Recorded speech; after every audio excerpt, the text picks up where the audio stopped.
যুবতী মেয়েরা দৌড়াদৌড়ি করে বাড়িতে বিবাহের নাম দিয়ে, একজন আর একজনকে রং মাখে। তো হিন্দুদের নীতি চিরদিনের জন্য আজকের আলোচনার পরে বাঘ মারাই চিরদিনের জন্য হারাম ঘোষণা করা হলো। আর কোনোদিন কোনো বাড়িতে যেন কোনো যুবতী ছোটাছুটি না করে। বক্তব্যের সাথে মুনাফিকি করবেন না, বক্তব্যের সাথে মুনাফিকি করে কোনো লাভ নেই। যা বলছি সেটাই চূড়ান্ত। ছেলে হলুদ মাখতে পারে, মেয়ে হলুদ মাখতে পারে, তার মামা খাক, তার খালা মা খাক। হলুদ যদি মাখতে হয় তার বোন মা খাক, তার ভাবি কেন? আল্লাহ রাসূল বলছেন লা তুবাশিরুল মারাতু আল মারাতা।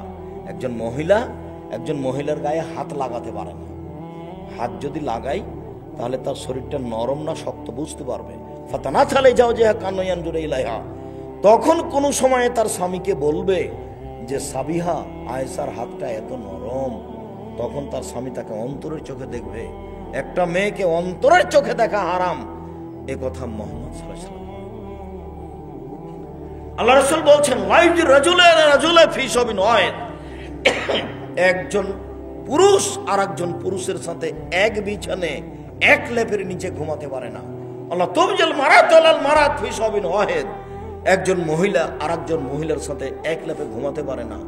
যার কারণেই তো এই যে ওই মেয়েদের ইয়েতে কি ওটা বলছে, ওই যে যারা পড়াশোনা করছে কলেজ স্কুলে থাকছে মেসে হোস্টেল, মেয়েদের যে মেসে হোস্টেলে থাকছে, এরা সবাই আপসে মেয়েতে জেনা করছে।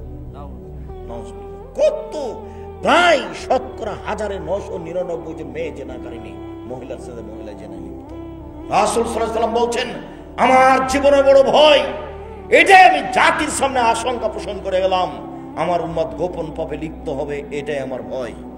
আমার উম্মত গোপন পাপে লিপ্ত হবে, এটাই হলো ভয়।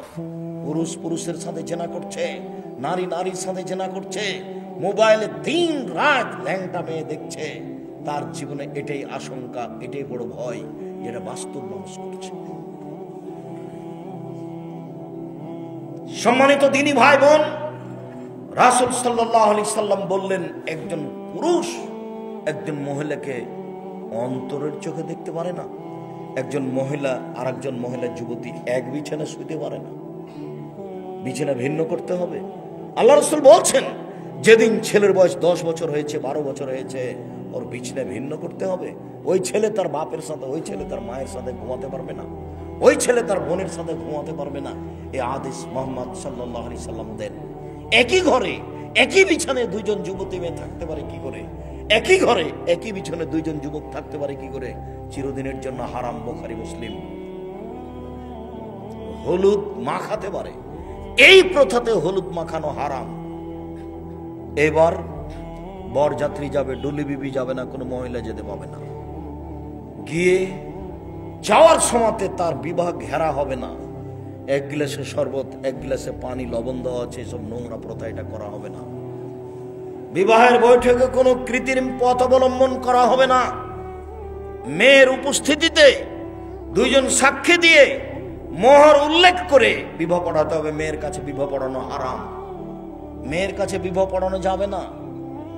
আমাদের নাটোরে, রাজশাহীতে, চাঁপায়ে, নওগাঁতে তো মেয়ের কাছে বিবাহ পড়াতে যাই, কিন্তু ওই রংপুর, দিনাজপুর, লালমনিরহাট, নীলফামারী, কুড়িগ্রাম, পঞ্চগড়, ঠাকুরগাঁও, গাইবান্ধা, জয়পুরহাট, বগুড়া, ওইসব ডিস্ট্রিক্টের মতো আমাদের অত দুর্বল নীতি নয়। কিভাবে ওরা ওই মেয়ের কাছে বিবাহ পড়াতে যায়, তখন 8-10 জন চ্যাংড়া চুল্লু সব বদরে ওখানে যায়, ওখানে বিবাহ পড়ায়।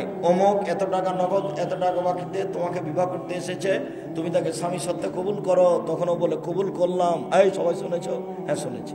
এবার আসে, এসে যেখানে বর বসে আছে সেখানে এরা দাঁড়ায়। বসে থাকা লোকগুলি বলে আপনারা কে? তখন ওরা বলে আমরা এ বিবাহের উকিল। মেয়ে কবুল করেছে? হ্যাঁ মেয়ে কবুল করেছে। তোমরা শুনেছ?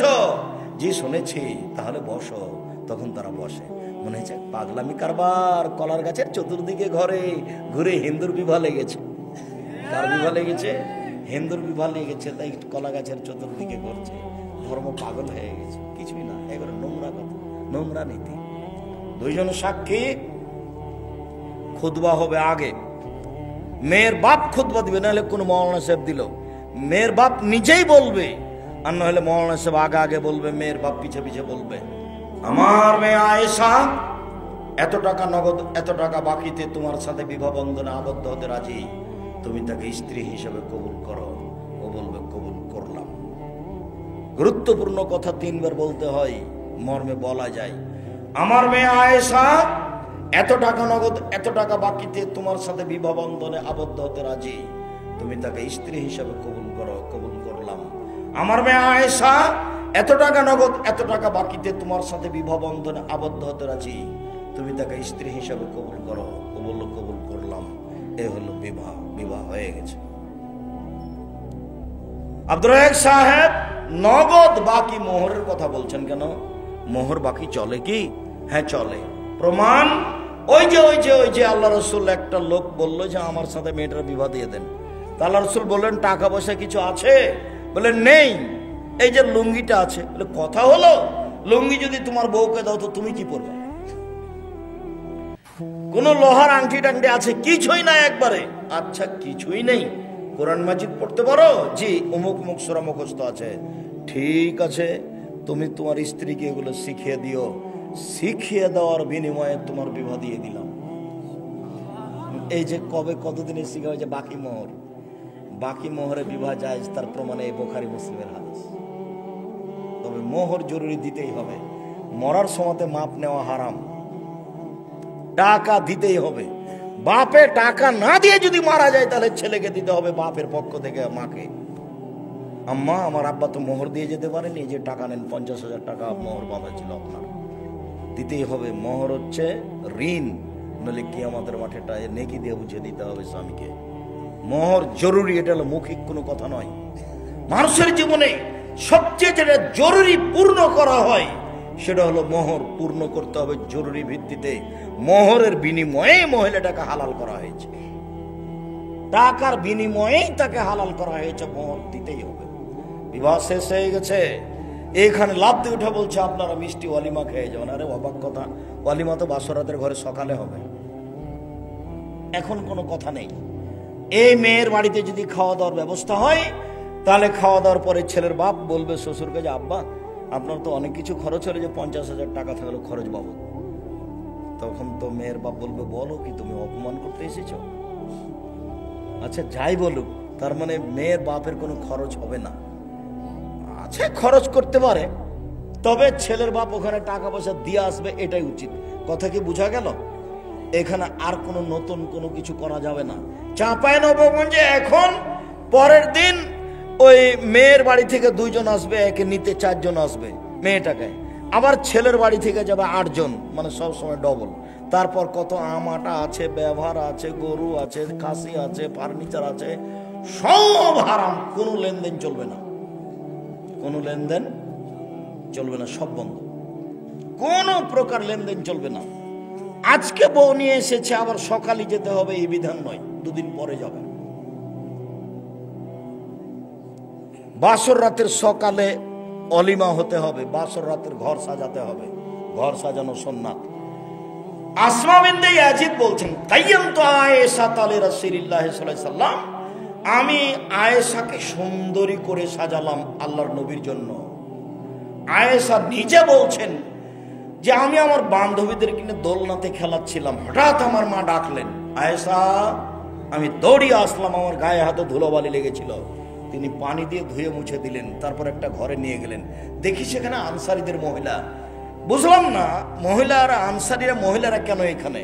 তারা আমাকে সুন্দরী করে সাজালো। তবে আয়েশা রাদিয়াল্লাহু আনহা বলছেন না যে আমাকে কি দিয়ে সাজালো। আসমা বিনতে ইয়াজিদ বলছেন আমি তাকে সুন্দরী করে সাজালাম। কি দিয়ে সাজালেন এটা তিনি উল্লেখ করেননি। সবকিছু ব্যবহার করা যাবে যদি জিনিস বৈধ হয়। মেয়েদের সুগন্ধি যা দেখতে পাওয়া যায়, গন্ধ পাওয়া যায় না। পুরুষের সুগন্ধি যা গন্ধ পাওয়া দেখতে পাওয়া যায় না, গন্ধ পাওয়া যায়। পুরুষের সুগন্ধি যা দেখতে পাওয়া যায় না, গন্ধ পাওয়া যায়। নারীদের সুগন্ধি যা গন্ধ পাওয়া যায় না, দেখতে পাওয়া যায়। নারীদের সুগন্ধি যা গন্ধ পাওয়া যায় না, দেখতে পাওয়া যায়। তাহলে পাউডার হোক, আসকারা মাস্কারা যাই হোক, সবই ওরা ব্যবহার করতে পারে, ভুরুপেন টুপেন যা কিছু আছে, তবে সেটা বৈধ হতে হবে।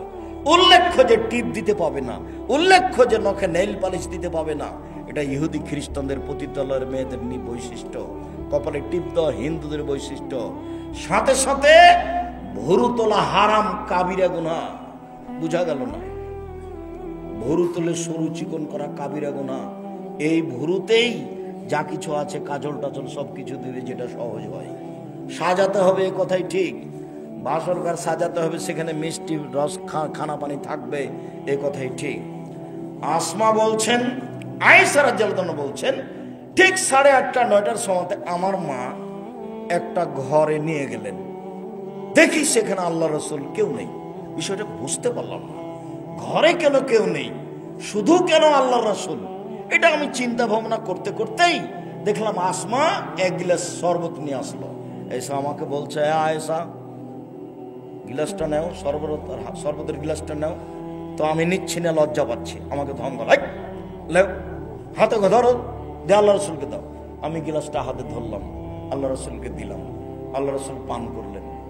আমাকে বললেন, তুমি পান করো। আমি পান করলাম। তারপর আমাকে বললেন, আসমাকে দাও। আমি আসমাকে দিলাম। আসমা ওখানে মুখ লাগিয়ে পান করলেন শরবত, যেখানে রাসূল সাল্লাল্লাহু আলাইহি ওয়াসাল্লাম মুখ লাগিয়ে পান করলেন। তাহলে বোঝা যাচ্ছে বাসর ঘরে খাওয়ার ব্যবস্থা আছে।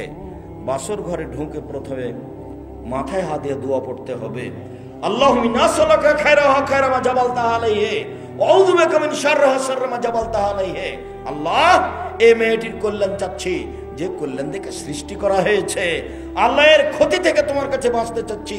বেহায়া এই নোংরামি থেকে বাঁচতে চাচ্ছি। যে বেহে দেখে সৃষ্টি করা হয়েছে তা থেকে বাঁচতে চাচ্ছি। এইটা হবে প্রথম কাজ, মাথায় হাত দিয়ে দোয়া পড়তে হবে। এরপরে 2 রাকাত সালাত। আগে দাঁড়াবে ছেলেটা, বরটা, পিছে দাঁড়াবে কনেটা। 2 রাকাত সালাত। 2 রাকাত সালাতের পরে দাম্পত্য জীবনে যাবে। দাম্পত্য জীবনে যাওয়ার পূর্বে বিসমিল্লাহ আল্লাহুম্মা জান্নিবনা শায়তান ওয়া জান্নিবিশ শায়তান মা রাযাকতানা। আল্লাহ, তুমি আমাকে আর আমার স্ত্রীকে শয়তান থেকে রক্ষা করো। আমাদের মিলনে যদি কোনো সন্তান দাও, সেই সন্তানকে তুমি শয়তান থেকে রক্ষা করো। দোয়া শুধু পুরুষ পড়বে, মহিলা নয়।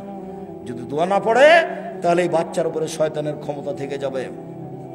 বাসরাতের সকালে খাওয়ার ব্যবস্থা করতে হবে। মানুষেরা এসে দোয়া করবে, বারাকাল্লাহু লাকা ওয়া আলাইকা জামা বাইনাকুমা ফি খায়রিন। আল্লাহ তোমাদের দুইজনের উপর বরকত নাজিল করুক। তোমাদের দাম্পত্য জীবন আল্লাহ খুশি সুখময় করুক। তোমাদের জীবনে আল্লাহ বরকত দান করুক। এভাবে সবাই দোয়া করে যাবে। যদি ধনী মানুষকে শুধু দাওয়াত দেওয়া হয় ওলিমাতে, তাহলে এই খাদ্য সবচেয়ে খারাপ। এই খাদ্য ড্রেনে ফেলে দিতে হবে, কুকুরে খাবে। ওলিমাতে ধনী গরিব সবাই থাকবে, এই কথা রাসূল সাল্লাল্লাহু আলাইহি ওয়াসাল্লাম বলেন। শুধু যদি ধনী থাকে, তাহলে এই খাদ্য হলো খারাপ। দিন যায় রাত্রি যায়, দিন যায় রাত্রি যায়, পেটে সন্তান আসলো, মা তখন থেকে আল্লাহকে বলবে, রব্বে হাবলি মিন লাদুনকা যুরিয়াতান তাইয়্যিবা। আল্লাহ, একটি সুসন্তান দান করো। দিন যায় রাত্রি যায়, সন্তান প্রসব হলো। যেই ঘরে সন্তান প্রসব হয়েছে, সে ঘরে একজন মহিলা থাকবে। নিতান্তই নিয়ে যেতে পারে আপনার এতে ক্লিনিকে, যেখানে পুরুষের সমাগম থাকবে না। সারা গ্রামের মহিলা সে বাড়িতে আসতে পাবে না, সে মহিলাকে নগ্ন অবস্থায় দেখতে পাবে না। বাচ্চা প্রসব হলে পাশে আজান দিবে, এক কানে আজান এক কানে একামত, এ কথা ঠিক নয়। পাশে আজান দিবে হালকা কণ্ঠে, সলাতের আজান। এরপরে 7 দিনের দিন বাচ্চার আঁকিকে দিবে। 14 দিন আঁকিকা চলে না, 21 দিন আঁকিকা চলে না, জীবনে একদিন আঁকিকা চলে না। সেদিন নাম রাখবে, সেদিন মাথা নেড়ে করবে। ডাক্তার যাই বলুক, মাথা নেড়ে করবে। চুল সময় পরিমাণ মেপে চাঁদি হিসাব করে দান করে দিবে। 7 দিনের দিন 1 নম্বর কাজ, খাসি জবাই করা, ছেলের জন্য 2টা, মেয়ের জন্য 1টা। ছাগল হোক, ছাগি হোক, বড় হোক, ছোট হোক, কানা হোক, ন্যাংরা হোক, কোনো সমস্যা নেই। তাজা মোটা তাজা দাঁত হতে হবে কুরবানিতে।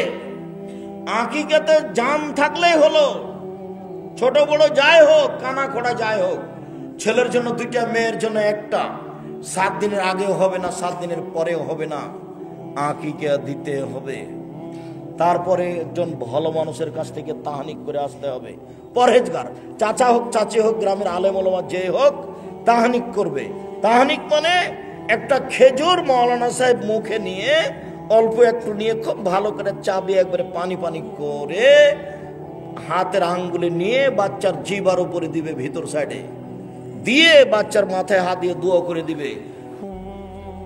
একটা জিনিস করলে জান্নাত পাবে এ কথাই ঠিক, তবে আমার স্বামীর মুখ খারাপ, সেই জন্য চাইলেও আমি তাকে যথাযথভাবে মূল্যায়ন করতে পারি না। আমার মন চাই যে তার কাপড় চোপড় পরিষ্কার করে দিই, আমার মন চাই যে আমি আমার নাম ধরে ডাকুক, আমি এক গ্লাস পানি নিয়ে যে দিই, কিন্তু তার মুখটা এত খারাপ আমি কষ্ট পাই। এরপর থেকে আপনার মুখটা যেন ভালো হয়, পরিবর্তন করেন। দোকানপাটে বসে আড্ডা পিটবেন না, দোকানপাটে বসে কারোর বদনাম করবেন না। চিরদিনের জন্য দোকানপাটে বসে আড্ডা পিটা গল্প করা নিষেধ করে যাচ্ছে, ওকে 2 পায়ের নিচে রেখে দেন। আজ থেকে নিয়ে আর কোনোদিন দোকানপাটে বসে গল্প করব না, বড় মোবাইলে ল্যাংটা মেয়ে দেখবো না। এশার সালাতের পরেই, আগেই খেয়ে থাকলে ভালো, খেয়ে না থাকলে খেয়ে ঘুমিয়ে যাব। ডান কাতে ঘুমাবো, সম্ভব হলে ওযু করে এসে ঘুমাবো। যদি দোয়া পড়তে পারি আল্লাহুম্মা বিইসমে কামত ওয়াহে, এটা পড়বো। আরো যদি নবী যেটা বলতেন সেটা পড়তে পারি বলবো, আল্লাহুম্মা আসলামতু নাফসি ইলাইকা ওয়াজ্জাহতু ওয়াজহি ইলাইকা ওয়া ফাওয়াজতু আমরি ইলাইকা ওয়ালজাতু জাহরি ইলাইকা রাগবাতান রাহাবাতান ইলাইকা লা মালজা ওয়ালা মানজা বিনকা ইল্লা ইলাইকা আমানতু বিকিতাবিকা আল্লাযী আনজালতা ওয়া নাবিয়্যিকা আল্লাযী আরসালতা। এটা আল্লাহ রাসূল ওযু করে ডান কাতে শুয়ে দোয়া পড়তেন। বড় যে আব্দুর রাজ্জাক সাহেব, তা আপনার সময় থাকলো 3 মাস, এই তোমাদের সময় থাকলো 24 ঘন্টা। বই আইন রাসূল সাল্লাল্লাহু আলাইহি ওয়াসাল্লাম দোয়া অধ্যায়, এই দোয়া মুখস্থ করতেই হবে। সায়েদুল ইস্তেগফার তোমাকে মুখস্থ করতে হবে, তুমি বাধ্য। চাঁপাই নবগঞ্জের ভাষায় তুমি তো করবে, তোমার বাপকে করতে হবে। তুমি একজন মুসলিম, কেন করবে না? করতে তুমি বাধ্য, করতেই হবে। আর যারা আপনারা কোরআন মাজিদ পড়তে পারেন, সূরা মুলক পড়বেন, সূরা সাজদা পড়ে ঘুমাবেন। মহিলা বৈঠকে যেটা বলেছে বুবু এই করলে এই হয়, বুবু ওইটা ঠিক নয়। মহিলা বৈঠকের বুবুর শতকরা 90% কথা মিথ্যা। আপনি যদি বলেন যে না এটা কথা ঠিক নয়, তাহলে আপনি আমার সামনে পেশ করেন, আপনাকে আমি অক্ষরে অক্ষরে দেখাচ্ছি। যারা রাতে সূরা মুলক পড়ে তাদের কবরের শাস্তি হবে না, হাদিস সহিহ, এ কথা আল্লাহর নবী বলেন। পেট ব্যথায় মারা যায় যারা, তাদের কবরের শাস্তি হবে না, এই কথা আল্লাহর নবী বলেন। জুমার দিনে মারা গেলে কবরের শাস্তি হবে না, এই কথা আল্লাহর নবী বলেন। শহীদ হয়ে গেলে কবরের শাস্তি হবে না, এই কথা আল্লাহর নবী বলেন। তো আমার জন্য সহজ কোনটা? এই চারটেই। সবচেয়ে সহজ হলো সূরা মুলক পড়া রাতে। এশার সালাতের আগে মুলক পড়ে নিন, এশার সালাতের পরে মুলক পড়েন, পড়ে ঘুমিয়ে যাবেন ডান কাতে। দেখবেন এমনিতে রাত 2টা-3টায় ঘুম ভেঙে গেছে। আকাশের দিকে মুখ করে দোয়া পড়েন। সূরা আল ইমরানের শেষ রুকুর প্রথম 5 আয়াত যদি না পারেন, তাহলে লা ইলাহা ইল্লাল্লাহু ওয়াহদাহু লা শারীকা লাহু লাহুল মুলকু ওয়া লাহুল হামদু ওয়া হুয়া আলা কুল্লি শাইইন কাদির ওয়া সুবহানাল্লাহি ওয়া আলহামদুলিল্লাহি ওয়া লা ইলাহা ইল্লাল্লাহু আল্লাহু আকবার ওয়া লা হাওলা ওয়া লা কুওয়াতা ইল্লা বিল্লাহ রব্বিগফিরলি রব্বিগফিরলি। এখন যা বলবেন সেটাই কবুল হবে, যা বলবেন সেটাই কবুল। হাদিস তো বুখারী মুসলিম।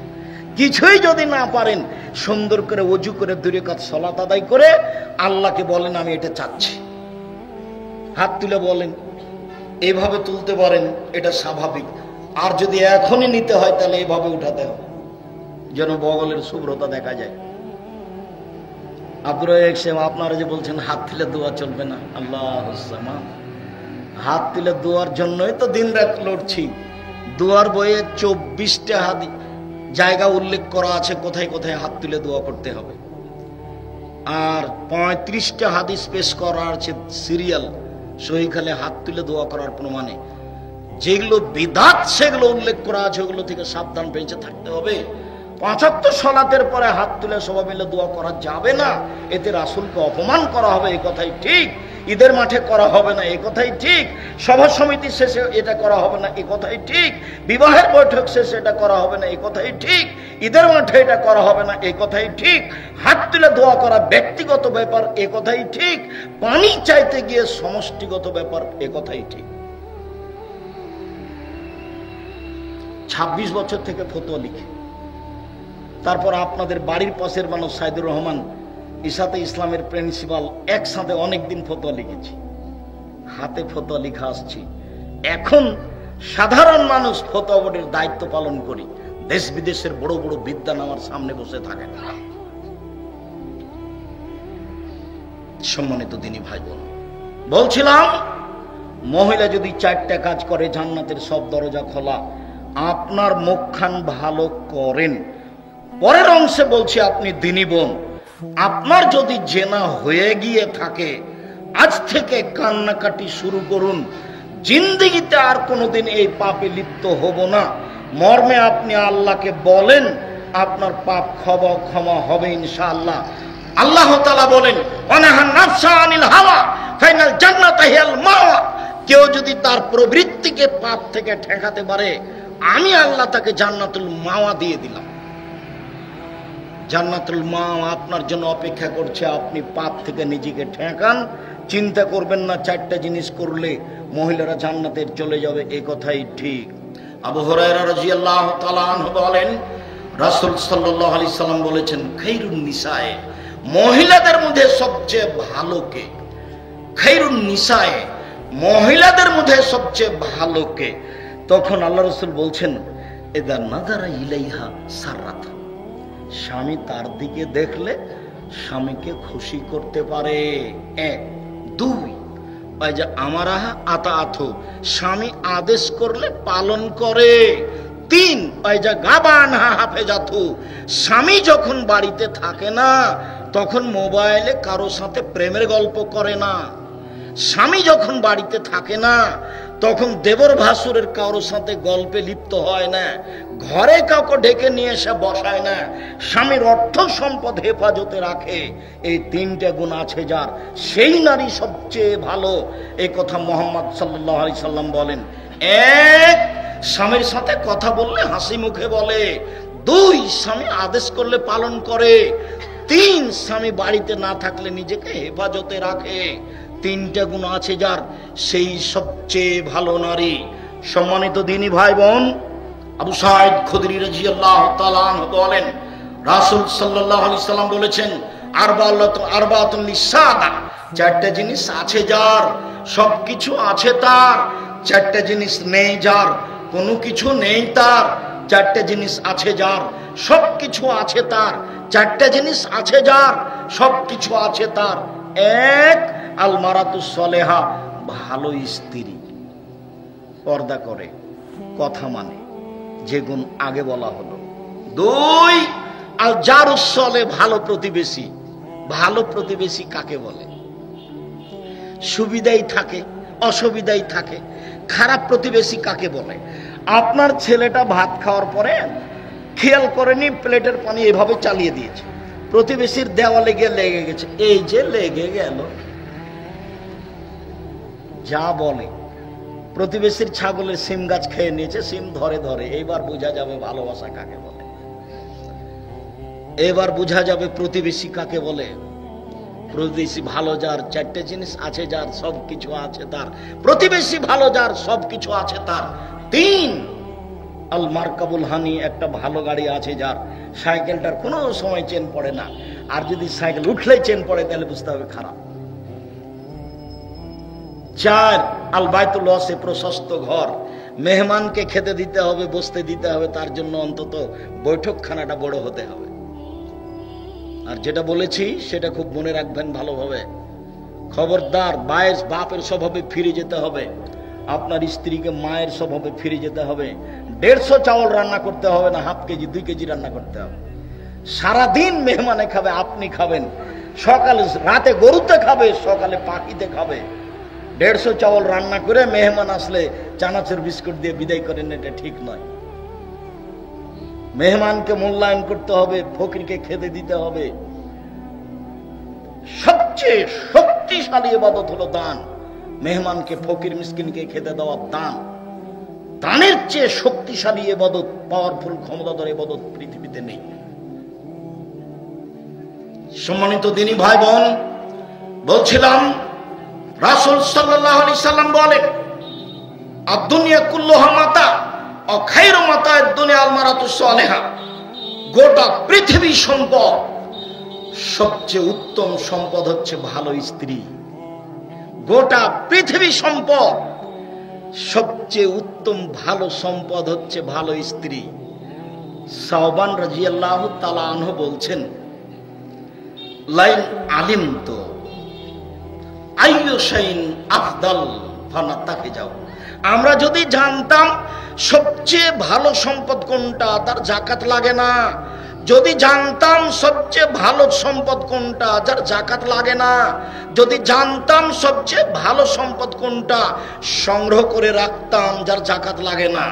বলতে বলতেই আল্লাহ রাসূল বলছেন, শোনো, সবচেয়ে ভালো সম্পদ এক লিসানুন যাকির, ওই জিহ্বা, যে জিহ্বা সুবহানাল্লাহ, আলহামদুলিল্লাহ, আল্লাহু আকবার, তাসবিহ তাহলিল জিকির আজকার করতে পারে। দুই কালবুন শাকির, ওই অন্তর সঞ্চিত সম্পদ, দামি সম্পদ, যে অন্তর অল্পতেই খুশি। যাক আলহামদুলিল্লাহ, আল্লাহ যা দিয়েছে আলহামদুলিল্লাহ।